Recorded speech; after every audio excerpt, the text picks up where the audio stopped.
ఈ పీపీపీ విధానాన్ని మీరు ఎలా చూస్తారు? ఎందుకంటే మెడికల్ కాలేజీలు అనేది రావటం ఎంత కష్టమో మీకు కూడా తెలుసు. మీరు ఢిల్లీలో కూడా పనిచేశారు, అక్కడ ఉన్నాయి. సో అలాంటిది మెడికల్ కాలేజీని మన రాష్ట్రానికి 17 కాలేజీలని ప్రభుత్వం తీసుకొస్తే, నేను పార్టీ గురించి మాట్లాడేది, ప్రభుత్వం తీసుకొచ్చింది. ప్రభుత్వం అనేది కంటిన్యూటీ ప్రాసెస్. సో అలాంటి ప్రభుత్వం తీసుకొచ్చినటువంటి పథకాలని పీపీపీ అని చెప్పేసి ప్రైవేటీకరణ చేయటం ఎంత తప్పు. దాంతోపాటు ఆరోగ్యశ్రీ వల్ల కొన్ని లక్షల మందికి వాళ్ళకి ఉపయోగపడుతూ వచ్చింది, దాన్ని కూడా ప్రైవేటీకరణ చేస్తున్నారు. సో ఈ పీపీపీ పద్ధతిని మీరు యాక్సెప్ట్ చేస్తారా, దాన్ని వ్యతిరేకిస్తారా? వ్యతిరేకిస్తామండి.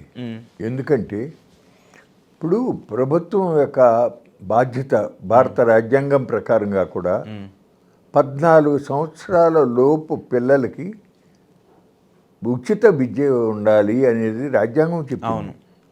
అట్లాగే వృద్ధులు, పసిపిల్లలు, ఇటువంటి వాళ్ళ యొక్క హెల్త్ అవసరాలు ఓల్డ్ ఏజ్ పీపుల్ అవసరాలు చూడాల్సిన బాధ్యత కూడా ప్రభుత్వానికి ఉంది.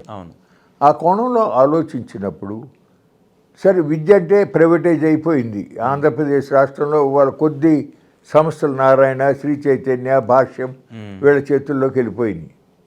కనీసం వైద్యం అన్న సామాన్య ప్రజలకు అందుబాటులో ఉండాలి.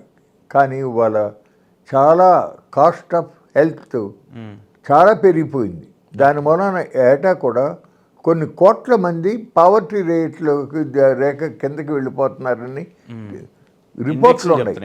ఆ పరిస్థితుల్లో ఇప్పుడు కిందటి ప్రభుత్వంలో జగన్మోహన్ రెడ్డి గారు ఆయన ఏదో ప్రయత్నం చేసి తంటాలు పడి ఢిల్లీలో కొన్ని మెడికల్ కాలేజీలకి, హాస్పిటల్స్కి పర్మిషన్ ఇచ్చాడు. వాటిని చక్కగా పూర్తి చేసి ప్రతి మెడికల్ కాలేజీకి అటాచ్డ్గా హాస్పిటల్ కూడా ఉంటుంది. అప్పుడు in addition to the government hospitals ఇప్పుడు ఉన్న వాటికి తోడు అదనంగా ఇవి కూడా రావటం వల్ల వైద్య సేవలు పెరుగుతాయి కదా. అవును, పేదవాళ్ళకి ప్రత్యేకించి డబ్బు పెద్దగా ఖర్చు పెట్టుకోలేనటువంటి వాళ్ళకి ఆ హాస్పిటల్స్ ఎంతో ఉపయోగపడతాయి.